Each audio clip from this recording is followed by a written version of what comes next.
చూసారు కదండి, పిల్లలైతే రాధాకృష్ణ వేషధానులు అయితే చాలా బాగా ఎంజాయ్ చేస్తున్నారు. సో వాళ్ళని కూడా ఒకసారి కదిలిద్దాం మనం. అసలు వాళ్ళు ఏం చెప్తారు ఈ కృష్ణాష్టమి గురించి అనేది అడిగి తెలుసుకుందాం. హాయ్ హాయ్, హాయ్ నీ పేరేంటి? What is your name? Tanush Tanush Tanush. Okay, ఈరోజు ఇక్కడ ఏం జరుగుతుంది? కృష్ణాష్టమి ఓ వెరీ గుడ్, కృష్ణుడి వేషం బాగా వేసుకున్నావే. సో నీకేమైనా వచ్చా కృష్ణుడి గురించి శ్లోకాలు కానీ సాంగ్స్ కానీ వచ్చా? వావ్, సో శ్లోకాలు వచ్చంటని చెప్తాడు బాబు. ఓకే చెప్పు నాన్న.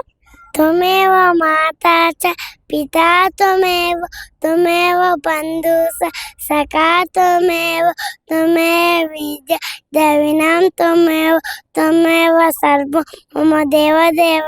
You are my mother, you are my father, you are my brother, you are my friend, you are my school, you are my everything. Oh God lord Krishna, Jai Jagannatha. Thank you. Wow, so cute, ఎంత బాగా చెప్పాడు. చాలా బాగా చెప్పావు. ఎక్కడ నేర్చుకున్నావు? Mummy oh mummy నేర్పించిందంటండి. చాలా బాగా చెప్పాడు. సో